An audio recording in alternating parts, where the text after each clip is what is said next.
Welcome, curious minds, to another deep dive. Today we're pulling back the curtain on something pretty fundamental. It quietly underpins so much of our trust in the modern world. We're talking about ISOIEC 130225 lab accreditation. Just think about it for a second. The food you eat, maybe the medicines you take, the water coming out of your tap, even the materials, holding up the buildings all around us. They all depend on scientific results that just have to be reliable. We need certainty, right? Not just a kind of best guess. So our mission today is to really unpack what ISOIEC 13625 actually is, why it's so critical, and how it acts as this invisible architect of trust for countless results we rely on, probably without even thinking about it. For this deep dive, we've got some great sources, excerpts from ISOIEC 17025 Lab Accreditation, the Standard of Certainty, and also ISOIEC 7325, the Standard for Lab Certainty.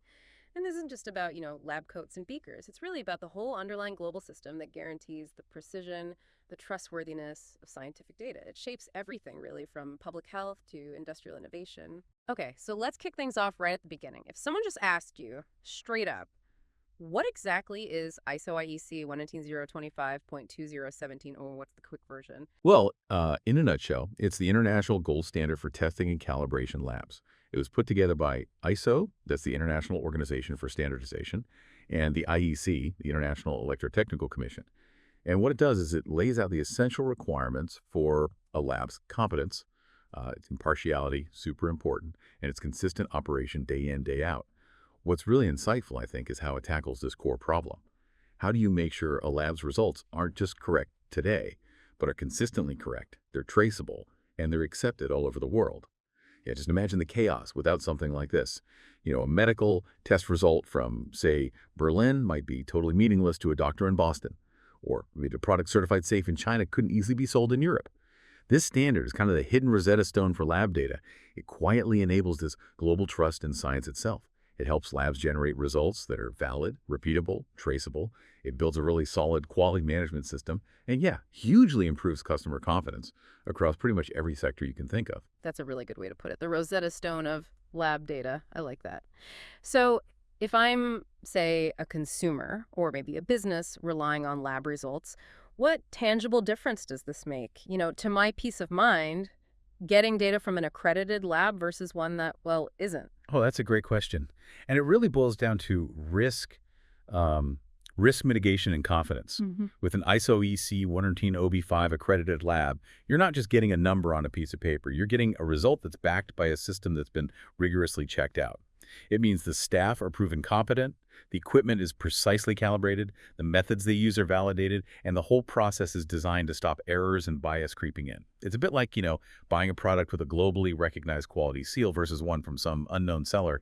You just have far greater certainty in what you're actually getting. Okay, that makes sense. So given that foundation of trust, you might be asking, what does a lab actually have to do to build this blueprint for certainty? What are the actual steps? Right, it's like building a fortress. Yeah, a fortress of trust for your lab results.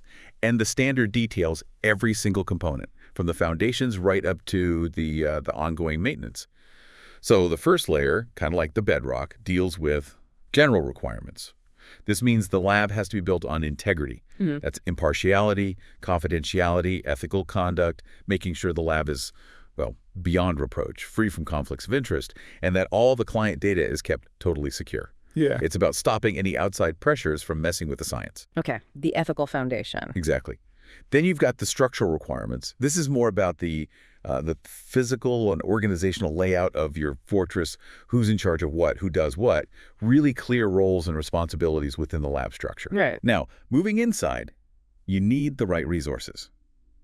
And this bit is absolutely critical. You need competent, properly trained guards, that's your staff, with clearly defined roles, ongoing evaluations to make sure they stay sharp.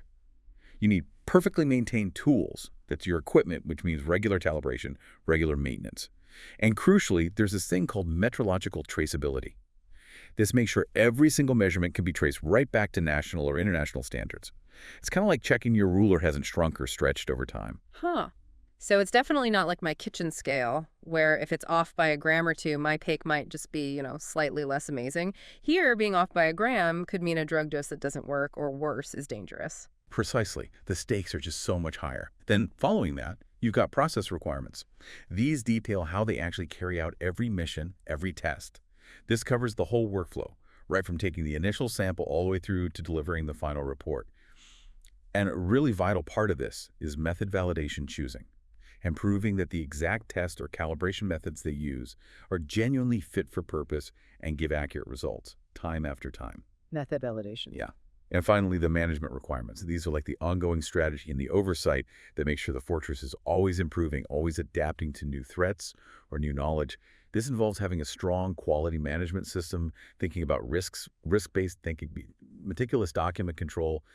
Think really clear standard operating procedures, SOPs, which are basically detailed step-by-step instructions for absolutely every task. Plus tight control of records and document versions so everyone's always using the latest correct info. It all drives continuous improvement. Wow, that is thorough. When I first looked into this, like you said, I immediately thought of medical labs, obvious fit.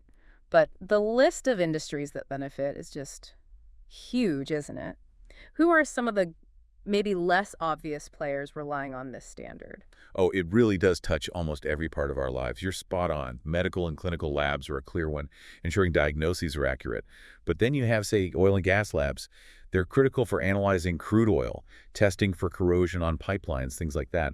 Think about food and water testing labs. They're basically ensuring what we eat and drink is safe every single day. Environmental monitoring labs, tracking pollution, giving us the data we need to, try and protect the planet. Right, environmental data needs to be solid. Absolutely. And consider construction material testing labs.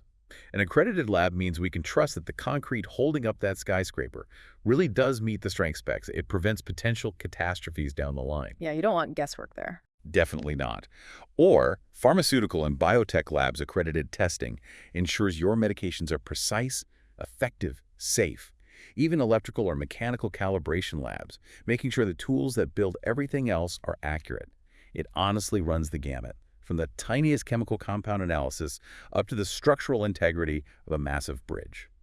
That's incredible. It really drives home how often we're relying on these accredited labs daily, probably without even a second thought. From, like you said, safety checks on dinner to the quality of materials in our homes or offices, it's truly the silent backbone supporting, well, almost everything we trust about scientific data. Now, let's tackle something that often causes confusion, the difference between certification and accreditation. We hear both terms thrown around. They sound kind of similar, but they are definitely not the same thing here, are they? No, absolutely not. And it's a really crucial distinction, one that, often trips people up. Certification, that's typically linked to standards like ISO 9001. It involves showing that a quality management system is in place, basically, that a company has documented processes for quality. It's about the system. Okay, the system. Accreditation, though, specifically applies to ISOIEC 17025. It doesn't just confirm there's a system. It confirms technical competence. It confirms the lab can actually perform specific tests accurately, repeatedly, and impartially. This is verified through a really rigorous, in-depth assessment by an external, independent accreditation body. So it's proof they can actually do the science correctly. Exactly. It's about proving capability. Some of the key accreditation bodies mentioned in our sources, they include PNAC from Pakistan, IAS in the USA, EIAC in the UAE, GAC covering the Gulf region, UK's from the UK, and DAX in Germany, for instance. They are the independent judges, if you like, of that technical competence, a kind of global jury for lab quality. Okay, so if certification is about the system and accreditation is about the technical proof within that system, does that mean a lab could theoretically pass an ISO 9001 audit, but still maybe have dodgy equipment or staff who aren't quite up to scratch if they haven't gone through the 17025 accreditation for their specific tests? Precisely. That's a very good way to put it. ISO 9001 ensures you have a good management system. ISOIEC Sofia 17025 ensures you have a good management system and the technical chops to produce valid results for specific tests. You could have, a beautifully written procedure for equipment maintenance under 9001, but if the equipment itself isn't actually calibrated regularly by someone competent against traceable standards, well, the results are still potentially flawed. 17025 closes that specific technical gap. Ah, okay, that makes a lot more sense now. So let's walk through it then. What are the actual detailed steps a lab takes to achieve this ISOIEC 17025 accreditation? It sounds like a pretty demanding journey. It definitely is rigorous, yeah. Yeah. It usually starts with a gap assessment. This is where the lab meticulously compares everything it currently does against every single requirement in the standard. They're basically identifying all the areas that need improvement. Finding the holes in the fortress wall. Finding the holes, exactly. Then comes documentation. This is a big one.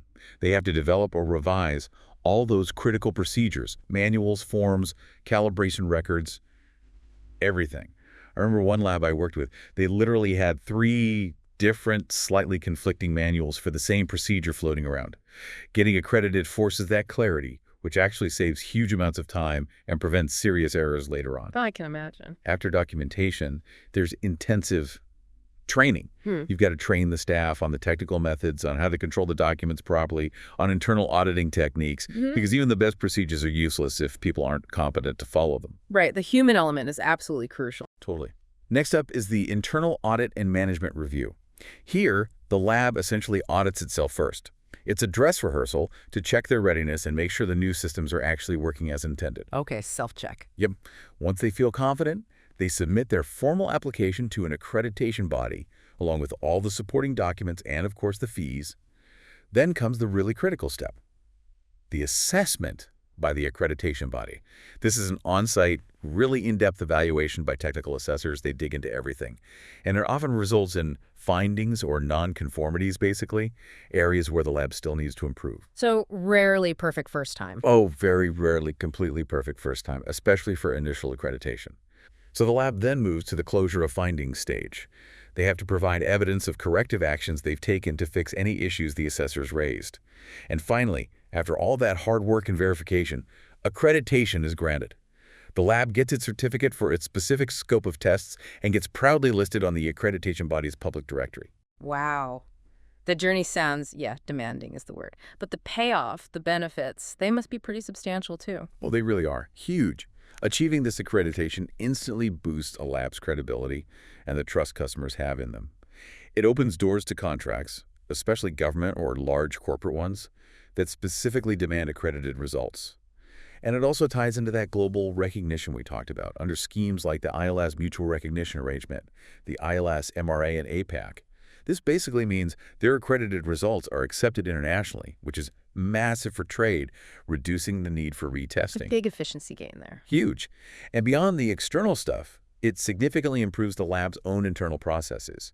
It forces them to be more efficient, reduces errors. It also ensures they're meeting regulatory and legal requirements. And, maybe most importantly, it demonstrates undeniable reliability and consistency. That leads to much happier customers. It really is a hallmark of excellence in the lab world. That's incredibly helpful to hear about the steps and benefits, but, a real-world example always makes things click. Do we have a case study that sort of illustrates this whole process? We absolutely do, yeah. And it highlights how fixing specific issues leads to, well, immense improvements. Let's look at LabTech Petroleum Testing Services. They're an oil and gas laboratory based in Oman. Their specific scope, what they wanted accreditation for, focused on really crucial areas like crude oil testing, analyzing water cut in oil, and corrosion testing. All vital stuff for the energy sector there. Okay, high-stakes testing. Very high stakes. Now, during their pre-accreditation audit, some very specific critical findings came up. Things directly required by 17025. For example, they had missing traceability for the calibration records of some key instruments.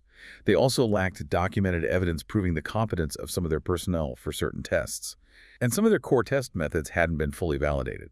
So hitting those key requirement areas we discussed? Exactly. Resources, process, traceability. So to fix these, LabTech took very clear actions. They developed new SOPs, they set up comprehensive calibration schedules, making sure every instrument's history and accuracy was traceable.